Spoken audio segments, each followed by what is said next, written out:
ساتھ کیا کیا جا رہا ہے۔ انہوں نے ہمیشہ قانون اور آئین کی بالادستی کی بات کی ہے، عمران خان نے، اور وہ ہم اس ملک کو، وہ اور ان کی پارٹی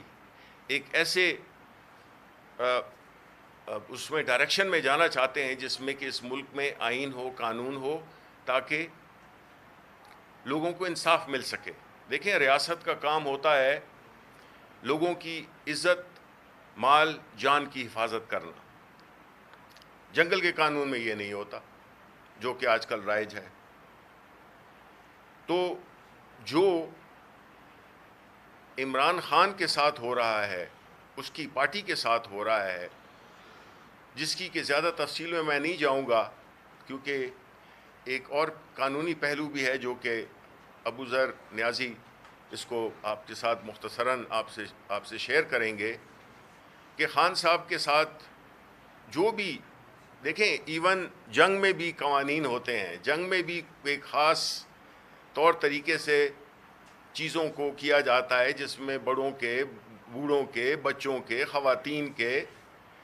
ان کے حقوق ہوتے ہیں، اور وہ حقوق عالمی سطح پر ریکگنائزڈ ہوتے ہیں۔ لیکن ہم دیکھ رہے ہیں کہ جس طرح سے خان صاحب کو جیل میں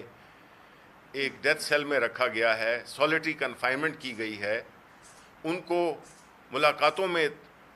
بڑی مشکلات آتی ہیں لوگوں کے ساتھ، اپنے فیملی کے ساتھ، ان کے اپنے بچوں کے ساتھ بات نہیں کرنے دی جا رہی، جو کہ جیل مینول کے مطابق ہے۔ عدالتوں نے اس پہ کئی فیصلے دیے ہیں، لیکن کوئی اگر عدالت کا فیصلہ مانے تو جس طرح سے عدالتوں کے فیصلوں کو جوتے کی نوک پہ رکھا جا رہا ہے، وہ ہم نے دیکھا سپریم کورٹ کی ڈیسیشنز میں بھی، کہ اس کو کوئی مان نہیں رہا۔ جب ایسی صورتحال ہو تو آپ بتائیں کہ یہ ملک کس طرح سے، اس ملک کے عوام کس طرح سے اپنی زندگی گزار سکتے ہیں؟ نہ ان کو جان کی گارنٹی ہے، نہ مال کی، نہ عزت کی۔ تو ایسی صورتحال میں ہم یہ سمجھتے ہیں کہ خان صاحب کے ساتھ، نہ صرف ان کے ساتھ بلکہ ان کی بیگم بشرا بی بی کے ساتھ جو ہو رہا ہے، وہ بالکل غیر سیاسی خاتون ہیں، لیکن اگر خواتین کو بھی، فیملیز کو بھی اس طرح سے ایک ظلم اور جبر کا نشانہ بنایا جائے گا، جعلی مقدمات خان صاحب پہ، ان کی وائف پہ، اور ان کی ضمانت میں بھی روڑے، جو کہ قانونی طور پہ ان کا حق ہے، جس طریقے سے اس پورے ان کے کیس کو لیا جا رہا ہے، جس کی تفصیل ابھی آپ کو بتائیں گے، تو میں یہ سمجھتا ہوں کہ اس ملک میں اگر تو قانون اور آئین کی پاسداری نہیں ہوگی، نہ تو یہ ملک چل سکتا ہے، نہ اس کے ملک کے عوام خوشحالی دیکھ سکتے ہیں۔ اور یہی ایک جو حکمران ٹولہ جو کہ ایک ایسی سفر پہ نکلا ہے، کیونکہ یہ سیاسی طور پہ پاکستان تحریک انصاف کا، یہ عمران خان کا مقابلہ کر نہیں سکتے ہیں، اس لیے یہ ایسے اوچھے ہتھ گنڈوں پہ اتر آئے ہیں کہ جس کا کہ سیاسی تاریخ میں کوئی نظیر نہیں ملتی۔ 8 فروری کو جو ہوا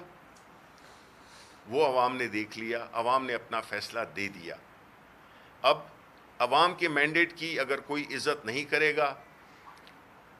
اور عوام اس ملک کے سب سے بڑے سٹیک ہولڈرز، اگر ان کی بات سنی نہیں جائے گی، تو آپ بتائیں کہ اس ملک میں کبھی سیاسی استحکام یا اسٹیبلٹی آ سکتی ہے؟ نہیں آ سکتی۔ اس کے ساتھ ہی میں ابو ذر نیازی کو میں دوں گا موقع کہ وہ ذرا ہمیں بتائیں اپنے جو ہمارے جو لیگل کیسز ہیں۔